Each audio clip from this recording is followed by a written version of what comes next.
Wow, we can do this. We don't need anyone for this. How good. Thanks, 2 hours Rhonda. well spent. Oh, absolutely. Great investment. Welcome to my channel. I'm Rhonda, qualified carpenter of 11 years plus a 4-year apprenticeship where I won Apprentice of the Year multiple times. I have been a project manager on many house builds. I'm a wife, a DIY enthusiast and a mother of a 2, 3 and 4-year-old. Now, although I haven't spent much time out on building sites lately, I've definitely kept my foot in the game and my love for carpentry. Since falling pregnant with my first, we have entirely renovated a 3-bedroom house, had 3 babies, built an amazing deck, project managed a house build for a friend of mine who's in a wheelchair, worked with some VCAL kids to build a deck at a school, got engaged, moved house, hosted a wedding in our new house only 9 months after we moved in, where we not only tidied up the gardens, fixed up the tree house, built a deck for the altar, built a bar, built a stage, prepped all the food, gathered and arranged all my own flowers, designed my own dress, and hosted over 200 people. Fair to say we've kept busy. But now that we're in our new house and the wedding's over and the kids are at kinder, it's on to something new. Now I want to share what I have done or what I am doing with all of you, hoping that you can learn a thing or two along the way, inspiring you to do more for yourself. I will be heading into the homes of keen DIYers who want to level up some of their own DIY skills. I'll show them how to do particular things so that they can then finish jobs on their own. I will then film these lessons and create YouTube videos so that hopefully you guys can learn stuff along the way also.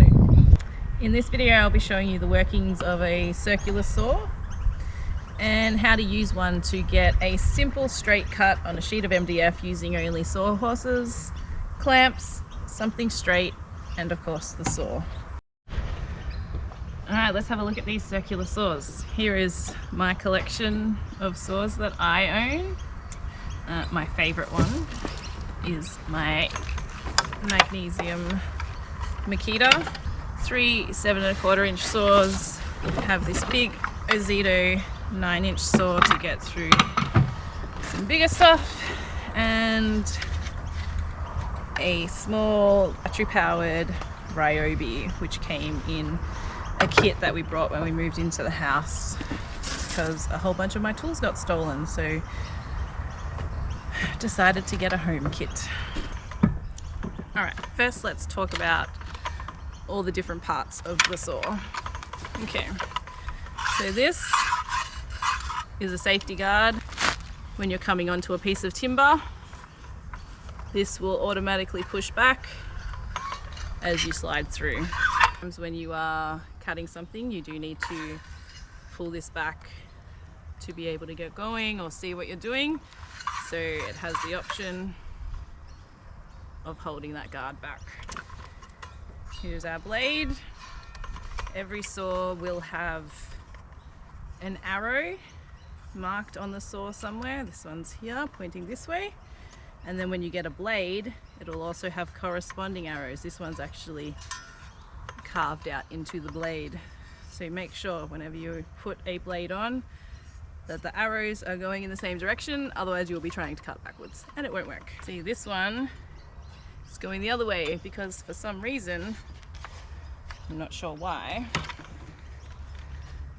they design battery-powered circular saws left-handed. You see the Makita saw here just has a trigger. If you pull that, the saw will turn on. A lot of DIY versions of tools will have a safety button as well as a trigger. So the saw will not start, we can't even push the trigger, but the saw will not start without putting the safety trigger in and then pulling the trigger. To change the depth of your saw, each saw will have a lever somewhere. I'll show you on all of them. This one is here. Release the lever, drop the depth gauge down. So now you can see there's only a tiny bit of blade poking out through the bottom. So depending on how much depth you need to cut, you can move that along. On this one, there's not a quick release, there's a screw. Undo the screw, depth gauge down, lock it off where you need it. And the Ozito is much the same as the Makita. Release, drop down. It also has measurements here. So if you know that you need to do a cut that's 40 mil deep, you can just line it up and lock it off. The Ryobi is much the same as the old Makita. Undo this, and it also gives you a measurement. Lock it off where you need. So, safety trigger, guard, depth gauge.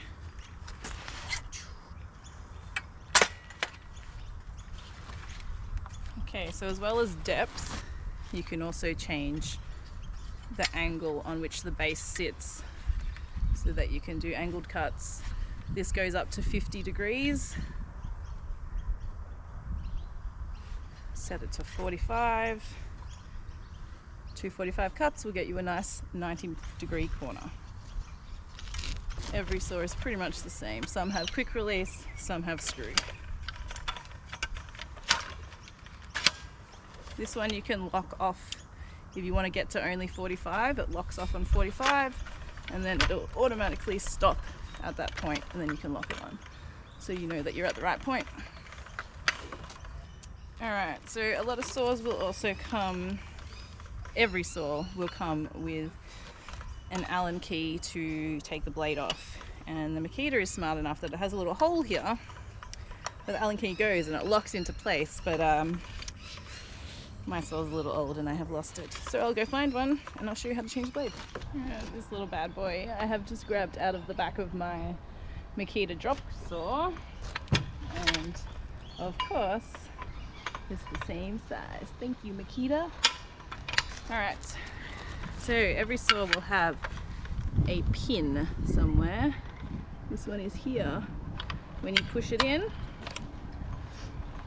pushing that in, spinning it, spin your blade around, it'll find a groove and then lock into place. Alright, so we're pushing the button which locks it in place, can release the screw,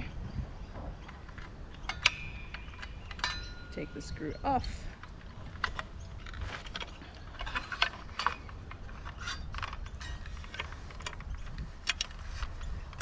and lift your blade out. Here's the arrow showing the direction of the blade. Have the arrow on the saw showing the direction that the blade wants to go. Arrow on the blade, arrow on the saw. Pull your guard back. Line up your arrows. Now sometimes you'll find that this hole on your blade is too big for your nut on the saw. Have a look in the packet that your blade came with. There'll probably be a washer that sits right inside here to make it the right size. Once your blade's on, spacer goes on, bolt screws back in.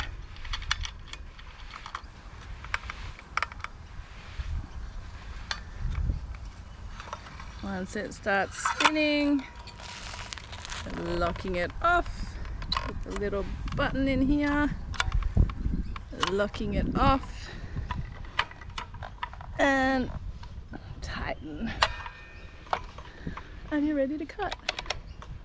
Okay, so we are going to cut down these panels, which is 3mm MDF, with the circular saw to fit into the Venetian doors to cover the Venetians so that you have a more modern look. So first important thing about using a circular saw, you always want to tie your hair up, put some glasses on and wear earmuffs to it to run the guide against.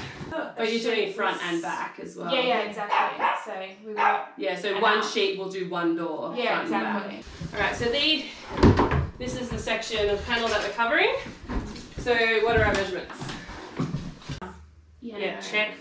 I'm gonna check both sides. 79. 779, and let's check that on this side just to be sure.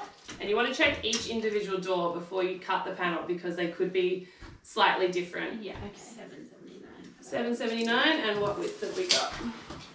So we've got 779. I always like to write things down as soon as I get a number because you start telling yourself all these numbers and they're just... Yeah. I'd say 319. 319. I did say 320 before. But... Yeah, I've got 320 there. I'd go 320. Okay. Yeah. Because you can, remember you've got your planer. Yeah. So if it's like half a mil too big, you can always run that planer along the edge to make it fit nicely rather than having a gap that you then need to fill. Yeah, true. Also, does the blade take a little off? So I'll show you that.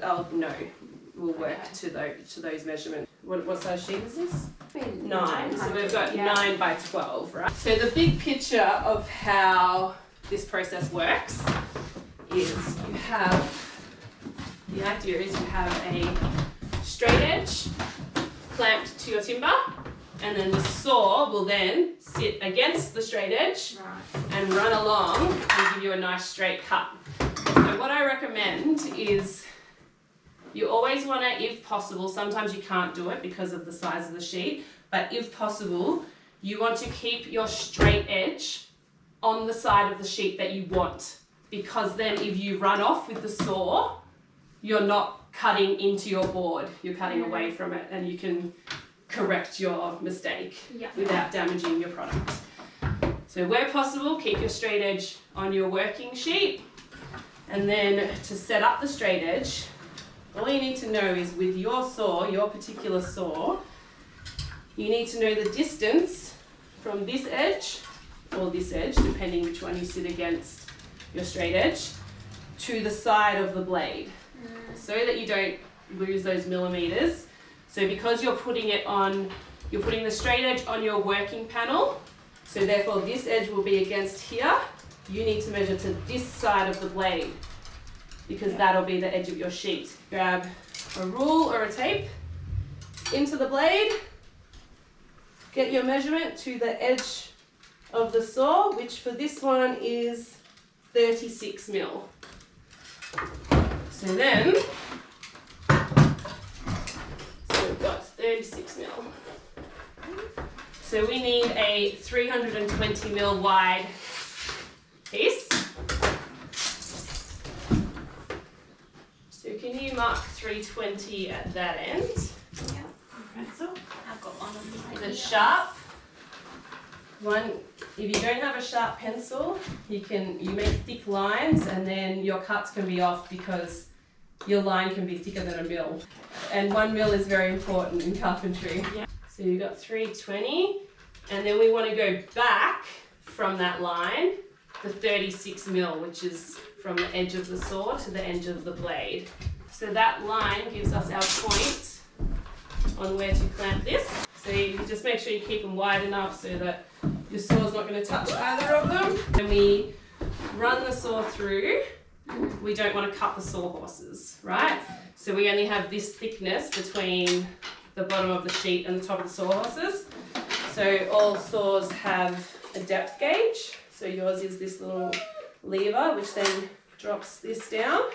And then it also has another gauge here to make it go so you can cut on angles as well when you're doing some more technical stuff. So make sure that that's locked off at 0 because we just want to cut on a straight line. Yeah. And then to get your depth, you sit it on the edge here, pull your guard back, and then lift it up till you're just below your sheet but not past your block of timber. Lock this off. And we're ready to make the first cut. You want to hold on to this front handle because that is your controlling hand. Yeah. You then have a safety trigger, so you have to push with your thumb and pull with your finger. which will start the saw. So I like to get the saw to full speed and then come down, rest gently against the timber. Sometimes you might need to lift the guard because it's quite a strong spring. So sometimes when you're first pushing, that tension of the spring can make you kick around. Yeah. So if you just pull that guard back to get it started, and then by the time you're here, you can let go and then take over control with your hand. If one of you can like hold, just because these aren't the exact clamps I was thinking, they don't I actually. saw the ones that you said, oh, it's just so expensive. Oh yeah, that's fair enough. So if one of you can just put some pressure on, you won't get cut, Yeah. but it will be loud. So from that side, putting pressure on. Sitting it nicely on the end.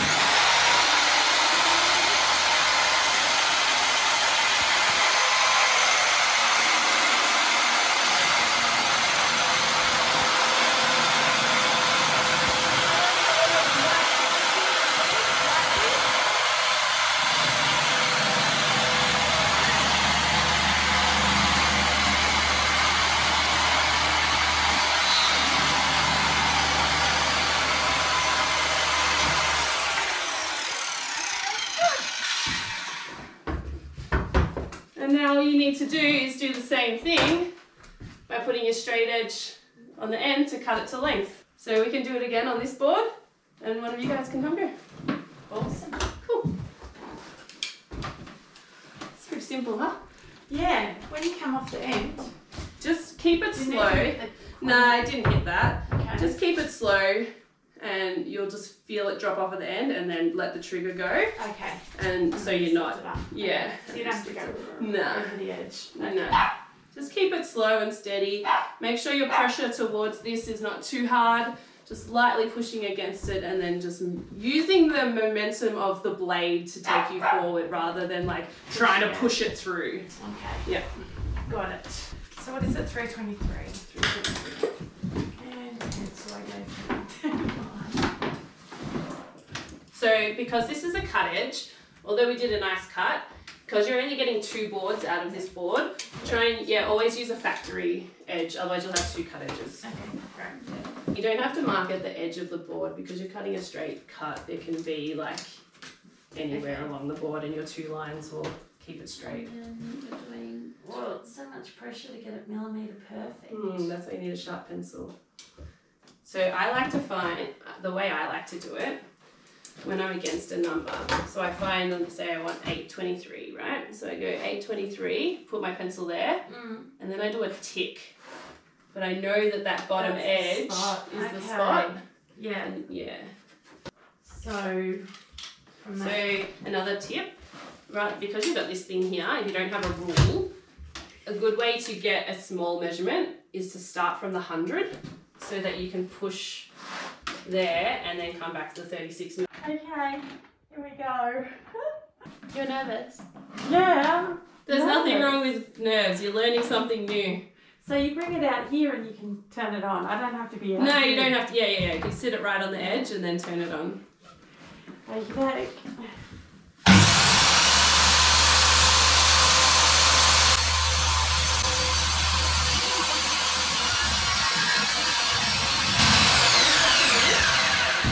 So what's happening is you're lining it up here, but you're actually pulling it out at the back edge. Oh. So you're trying to fight against the blade. You need to hold the entire saw against that Okay. edge. Got it. Same thing again. So you're just pulling, because as you're stepping around, you're pulling this back arm around. So Okay. just try to make sure it's pushing. Yeah, it doesn't matter, because that's the dodgy part of the sheet. So you can come back and realign against your straight edge Yeah. and just do it How am I again. supposed to be standing? Yeah. This way. I prefer to stand side on Okay. and work like with my legs. So keeping my body still, using your abs to hold your balance. And then you can kind of keep your whole frame still and move. Alright. Here we go.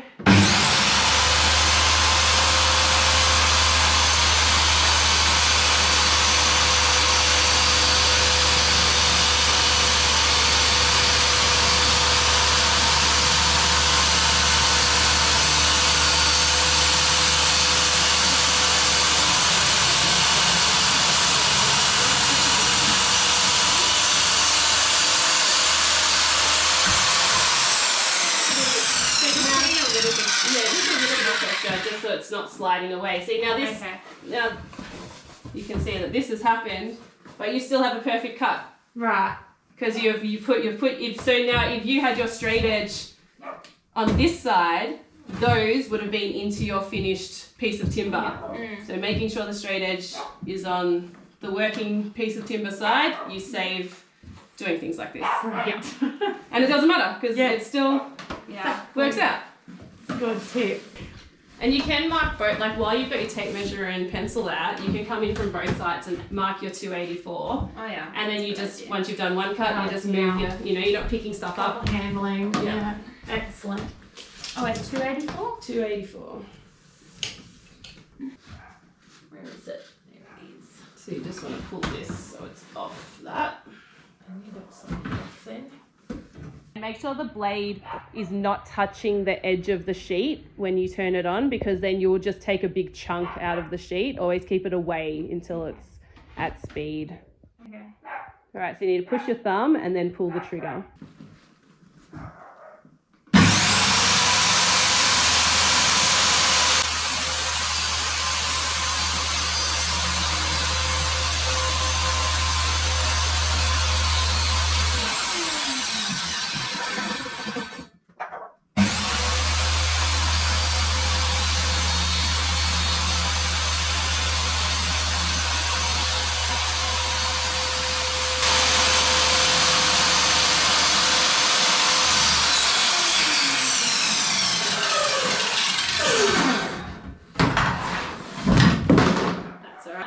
It's run off a little bit, but now just keep note that that's there and make sure that that's the end of the sheet that you cut off. Okay. It's fine. The rest of the cut's fine.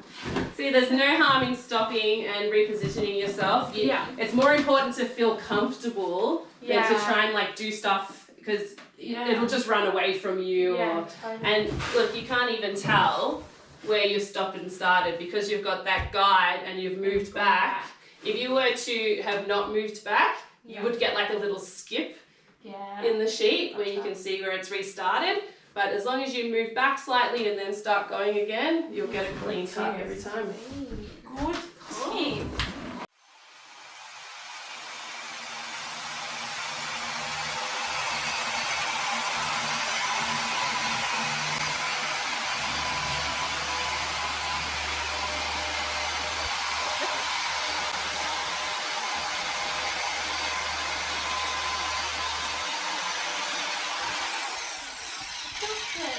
So you've lifted it up just slightly too early and it hasn't cut through all the way.